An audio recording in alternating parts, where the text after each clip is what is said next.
Hello guys, welcome to our YouTube channel, and today we are going to learn how to use the wishlist feature on Google Play Store. So let's get started. So if you want to use the wishlist feature on Google Play Store, so to do that what you can do is first of all open up your Google Play Store application, and after opening up your Play Store, now what you can do is just simply select an app that you would like to add to your wish list. For example, I would like to add some app, so just search for it.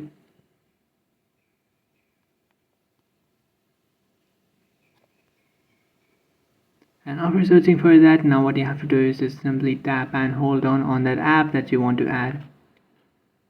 And after doing that, you will find this option which is add to wishlist. Just simply tap on it.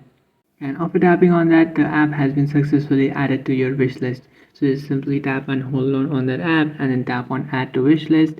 And now that has been added to your wishlist. And now if you want to access all the apps which you have added on your wish list, so to do that what you have to do is just simply tap on the profile icon which is on the top right.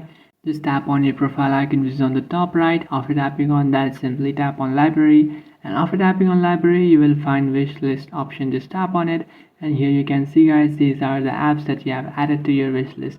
So now if you want to remove an app from your wish list, so to do that what you can do is just simply tap and hold on that app, and then simply tap on remove from wish list, and after doing that the app will be removed from your wish list. So that's it guys, this is how to use the wish list feature on Google Play Store. If you find this video helpful, don't forget to like and subscribe to our channel. If you have any doubts, feel free to comment below. Thanks for watching.